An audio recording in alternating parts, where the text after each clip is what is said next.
தமிழுக்கும் மிகவும் பரிச்சயமான டொவினோ தோமஸின் ஏஆர்எம் ட்ரெய்லர் ரிவ்யூ தான் என்று பார்க்க உள்ளோம்.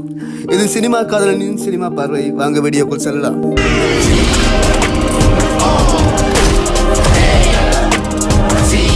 டொவினோ தோமஸ் மலையாள திரையுலகில் இளம் நாயகர்களில் முன்னணி நாயகனாக இருந்தாலும் தமிழுக்கும் நன்கு பரிச்சயமானவர். தனுஷுடன் இணைந்து நடித்த மாரி 2 படத்தினால் அல்ல, மாரி 2 டொவினோ தோமஸ் நடித்துள்ளார நீங்கள் கேட்கலாம். அல்லது நல்ல ஒரு நடிகரை மாரி 2 சிதைச்சு மலையாளத்துக்கு நீ போய் வாராசா என்று அனுப்பி வச்ச கதையா என்று நீங்கள் கேட்கலாம். எது எவ்வாறாயினும் ஃபொரன்சிக், மின்னல் முரளி, 2018 போன்ற நல்ல மலையாள திரைப்படங்கள் மூலம் தமிழுக்கும் மிகவும் பரிச்சயமானவர் இந்த டொவினோ தோமஸ். இவ்வருடம் நடிகர்களின் அரைச்சதம், அதாவது 50வது பட ஆண்டாக அமைகின்றது. மகாராஜாவில் விஜய் சேதுபதியும் ராயனில் தனுஷ் செய்த சம்பவங்களையும் விட தனது 50வது படமான ஏஆர்எம்மில் பேன் இண்டியன் லெவலில் சம்பவம் செய்ய காத்திருக்கிறார் டொவினோ தோமஸ். ஜித்தின் லால் இயக்கத்தில் டொவினோ தோமஸ், கீர்த்தி ஷெட்டி, ஐஸ்வர்யா ராஜேஷ் நடிக்க கனா சித்தா புகழ் இசையமைப்பாளரான திபின் நினன் தோமஸின் இசையில் பேன் இண்டியன் திரைப்படமாக உருவாகியுள்ள டொவினோ தோமஸின் அஜெண்டே ராண்டம் மோஷனம், அதாவது ஏஆர்எம் ட்ரெய்லர் எவ்வாறு உள்ளது? ஹரிபுரம் பகுதியில் ஒரு களரி வீரனை பற்றி கேள்விப்பட்டிருக்கிறேன்.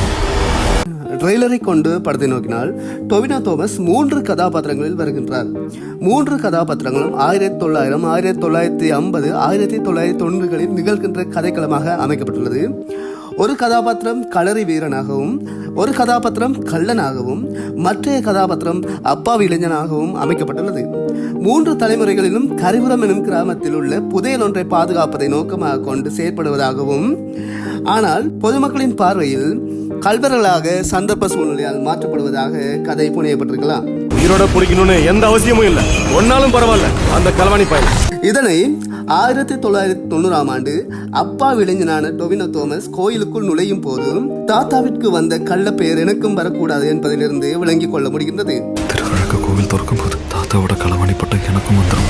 பாட்டி பேரனுக்கு கதை சொல்வதை போன்றுதான் ட்ரெய்லர் ஆரம்பிக்கின்றது. படமும் அவ்வாறே அமையும்.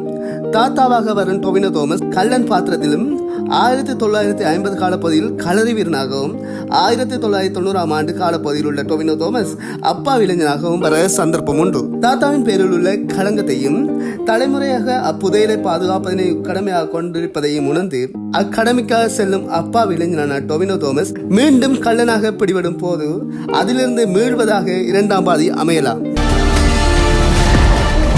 மலையாள சினிமா கதைகளுக்கு முக்கியத்துவம் அளித்து கண்டென்ட் ஓரியண்டாக திரைப்படங்கள் வருகின்ற சந்தர்ப்பத்தில் பிரம்மாண்டமாக மலையாளத்திலிருந்து ஒரு திரைப்படம் இந்தியா முழுவதும் வெளியாக இருப்பது இதுவே முதல் முறையாகும். பிரம்மாண்டத்தையும் ஃபேண்டசி காட்சிகளையும் சிஜி வேக்கில் கொண்டு வந்திருப்பது தத்ரூபமாக உள்ளது. கள்ளனாக டொவினோ தோமஸ் வரும் காட்சியில் ஊர் மக்கள் அனைவருடன் சண்டையிடும் காட்சி மற்றும் களரி சண்டை காட்சியும் பிரம்மாண்டமாக எடுக்கப்பட்டுள்ளது.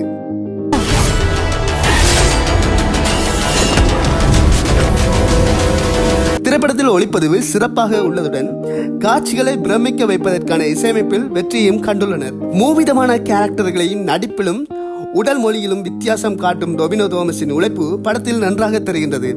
தமிழ், ஹிந்தி, தெலுங்கு, கன்னடம் மற்றும் ஆங்கில மொழிகளில் 3D காட்சியமைப்புடன் விசுவலி ஸ்டன்னிங்கான தியேட்டர் எக்ஸ்பீரியன்ஸை ஒன்றை வழங்க வருகின்ற செப்டம்பர் 12ஆம் தேதி திரைக்கு வருகின்றது இந்த ஏஆர்எம் திரைப்படம். இவ்வாறான சினிமா செய்திகளை அறிந்து கொள்ள எமது சினிமா காதலன் யூடியூப் சேனலை சப்ஸ்கிரைப் பண்ணவும்.